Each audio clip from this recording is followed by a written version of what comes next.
తోడికోడలు భావన అనామిక గదిలోకి వచ్చింది. అప్పుడు అనామిక తన భర్త రమేష్ ఫోటో పట్టుకొని బాధగా చూస్తూ ఉంటుంది. భావన అనామిక దగ్గరికి వచ్చింది. అక్క, ఇలా బాధగా బావ ఫోటో పట్టుకుని నువ్వు, ఆయన ఫోటో పట్టుకుని నేను చూస్తూ కూర్చుంటే పట్నం అన్నదమ్ములు వస్తారా చెప్పు? వస్తారని ఎదురు చూడడం తప్ప మనం ఏం చేయగలం చెల్లి? పని వెతుకుతూ బావగారు ఆయన వెళ్లారు. 3 నెలల పైనే దాటింది. ఒకసారి ఇలా వచ్చి అలా వెళ్లారు. మనం వస్తామంటే ఇప్పుడే వద్దు, అక్కడ పెద్ద అందమైన ఇంటిని అద్దెకి తీసుకున్న తర్వాత మిమ్మల్ని తీసుకెళ్తామని చెప్పి మరీ వెళ్లారు. ఇంతవరకు ఇలాంటి సమాధానం లేదు. ఇప్పుడైతే ఏం చేద్దాం అంటావు చెల్లి? మనమే పట్నం వెళ్దాం అక్క. పట్నానికా? మనిద్దరమా? అవును, వాళ్ళకి చెప్పకుండా వెళ్ళి ఆశ్చర్యపరుద్దాం. మనకి పట్నం దారి తెలియదు కదా. పట్నం పోయే బస్ ఎక్కితే పట్నం చేరుకుంటాం. ఇందులో పట్నం దారి తెలియకపోవడానికి ఏముందక్క? నువ్వు భలే చోద్యం చేస్తావు. అది కాదు చెల్లి, మనం ఇప్పుడు ఊరు దాటి వెళ్ళింది లేదు కదా. ఇప్పుడు వెళ్లాల్సిన అవసరం వచ్చిందక్క, అందుకే వెళ్దామంటున్నాను. మరి అత్తమావులకి చెప్పాలి కదా చెల్లి. పద, ఇద్దరూ అరుగు మీద కూర్చున్నారు, ఇప్పుడే వెళ్ళి చెప్దాం. ఇద్దరూ కలిసి అరుగు మీద కూర్చున్న శారదా ప్రసాద్ల దగ్గరికి వచ్చారు. యావైంది కోడల్లో? అత్తయ్య, మేం పట్నం వెళ్ళొస్తాం అని చెప్పగానే శారద తన కోడళ్ల మనసుని అర్థం చేసుకుంది. సర్లే అమ్మా, జాగ్రత్తగా వెళ్ళిరండి. బస్సు ఎక్కేటప్పుడు దిగేటప్పుడు అడిగి దిగండమ్మా. అలాగే మావయ్య.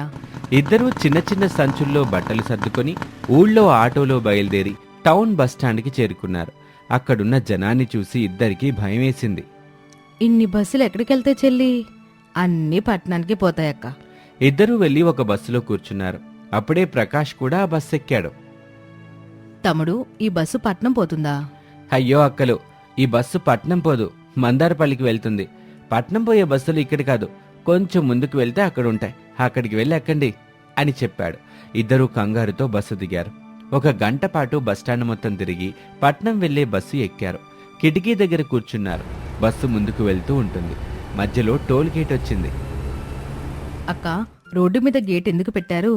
బహుశా రాత్రిళ్ళు రోడ్డు దొంగిలించకుండా కాపలా కోసం అయి ఉంటుంది చెల్లి అని అనామిక చెప్పగానే బస్సులో ఉన్న ప్రయాణికులు పక్క నవ్వారు. బస్సు అక్కడి నుంచి ముందుకు వెళ్తూ ఉంటుంది.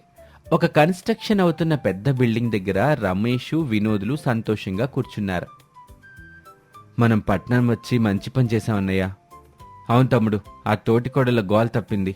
చూడ్డానికి అమాయకంగా ఉంటారు కానీ వాళ్ళ కోరికలు మాత్రం తాటి చెట్టు కంటే పొడవుగా ఉంటాయి, మర్రి చెట్టు కంటే బలంగా ఉంటాయి.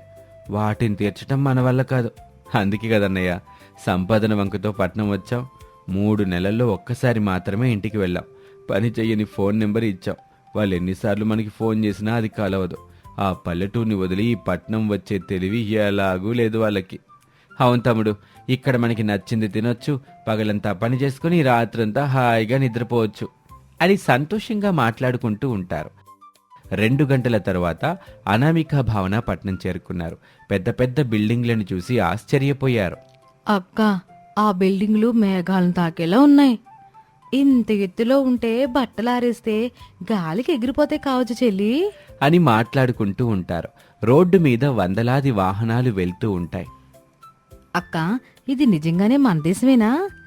నాకైతే ఇంకో లోకానికి వచ్చినట్టుంది చెల్లి. అక్క, ఇలా మనం చూస్తుంటే చీకటి పడేలాగుంది. బావకి ఫోన్ చేద్దాం అక్క. అవును చెల్లి, చీకటి పడేలోగా మనం వాళ్ళ దగ్గరికి వెళ్ళిపోతే బాగుంటుంది అనుకుని దారిన పోతున్న ఒక పెద్దాయనతో మాట్లాడి అతని ఫోన్ నుంచి రమేష్కి ఫోన్ చేశారు.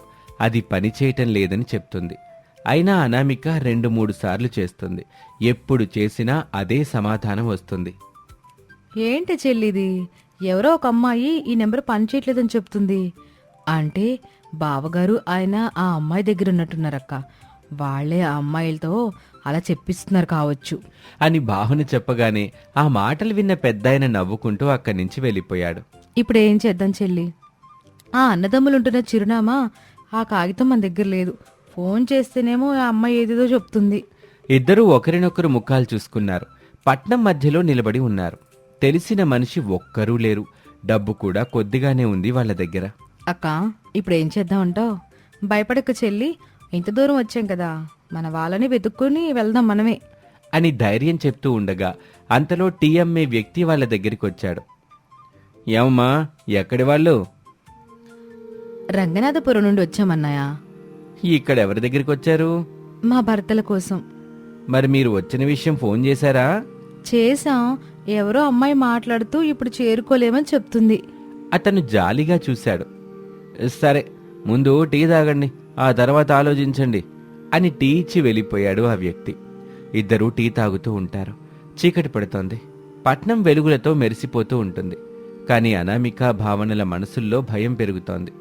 అంతలో బస్టాండ్లో పనిచేసే ఒక మహిళ వాళ్ళ దగ్గరికి వచ్చింది. మీరు భయపడకండి, రాత్రంతా ఇక్కడ ఉండకూడదు. దగ్గరలో మహిళల వసతి గృహం ఉంది. ఆమె సహాయంతో ఆ రాత్రి అక్కడ ఉండటానికి వెళ్లారు. మరుసటి రోజు తెల్లవారగానే ఇద్దరూ భర్తల కోసం వెతకటం మొదలుపెట్టారు. వాళ్ళ దగ్గర ఉన్న ఒకే ఒక్క ఆధారం రమేష్ ఒకసారి చెప్పిన కంపెనీ పేరు. అక్క, ఆ కంపెనీ పేరు నీకేమైనా గుర్తుందా? అనామిక కంపెనీ పేరు చెప్పింది. అయితే అక్కడికే వెళ్దాం. ఆటోలు ఎక్కి అతి కష్టం మీద పట్నం మొత్తం తిరుగుతూ వెతుకుతూ ఉంటారు. 2-3 గంటలయింది. ఎక్కడా రమేష్ ఉండే అడ్రస్ దొరకలేదు.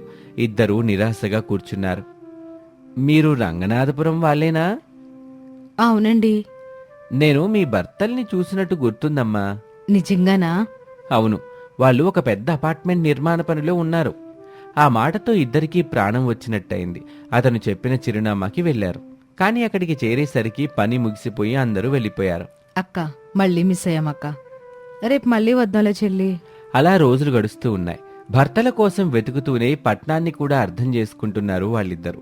మొదట భయపడ్డ మెట్రోలో ఇప్పుడు ధైర్యంగా ప్రయాణిస్తున్నారు.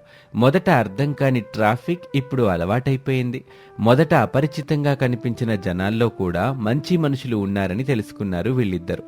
ఒకరోజు వాళ్ళు రోడ్డు దాటుతూ ఉండగా ఎదురుగా వినోద్ కనిపించాడు. అక్క, ఏమేం చెల్లి? అదుగో అదుగో ఆయన వెళ్తున్నారక్క. ఎదురుగా వినోద్ నడుచుకుంటూ వస్తున్నాడు. భావన పరిగెత్తుకుంటూ వెళ్ళింది. ఏవండి? భావన? వినోద్ ఆశ్చర్యపోయాడు. ఎలా ఉన్నా వినోద్? బాగున్నాను వదినా. మీరిక్కడికి ఎలా వచ్చారు? మిమ్మల్ని వెతుక్కుంటూ. అంతలో వెనక నుంచి రమేష్ కూడా వచ్చాడు. అనామిక అతన్ని చూసి కళ్ళల్లో నీళ్లు పెట్టుకుంది. అనామిక, మమ్మల్ని మర్చిపోయారు కదూ? లేదనామిక, మేం మిమ్మల్ని తీసుకురావాలని అనుకున్నాం. కానీ ఇక్కడ పరిస్థితులు బాగోలేవు. అవునదినా, ఓ చిన్న గదిలో 4 కలిసి ఉంటున్నాం. ముందుగా మంచిల్లు తీసుకొని ఆ తర్వాత మిమ్మల్ని తీసుకురావాలని అనుకున్నాం. మేమేమీ పెద్ద ఇల్లు కోసం రాలేదు, మీతో ఉండడానికే వచ్చాం. కష్టాల్లో విడిగా ఉండడం కంటే అందరం కలిసి ఉండడమే మంచిది. ఆ మాటలు విని అన్నదమ్ముల కళ్ళల్లోనూ నీళ్లు తిరిగాయి. కొన్ని రోజుల తర్వాత ఒక చిన్న అద్దె ఇంటిని తీసుకున్నారు. ఇల్లు చిన్నదే, కానీ అందులో ప్రేమ పెద్దది. సాయంత్రం అందరూ కలిసి కూర్చొని భోజనం చేస్తుంటే పట్నం కూడా వాళ్లకు పల్లెటూరిలా అనిపించింది. ఎందుకంటే ఇల్లు పెద్దదా చిన్నదా అనేది ముఖ్యం కాదు. మనవాళ్లు పక్కనుంటే ఏ చోటైనా స్వర్గమే కదా. కుటుంబం కలిసుంటే కష్టాలు కూడా సులభంగా అనిపిస్తాయి.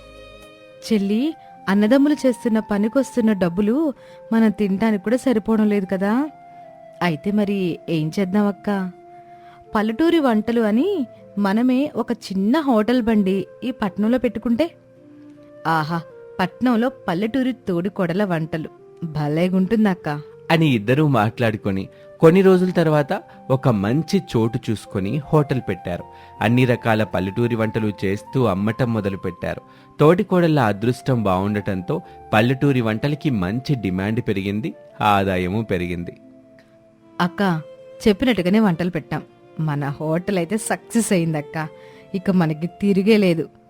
అవును చెల్లి అని పట్నంలో పల్లెటూరి తోటికోడళ్ల వంటలతో మంచి పేరు రాబడితో సంతోషంగా జీవించసాగారు. ఇది వాల్టి కథ. మరొక ఆసక్తికర కథలో మళ్ళీ కలుద్దాం. అంతవరకు సెలవు. నమస్తే.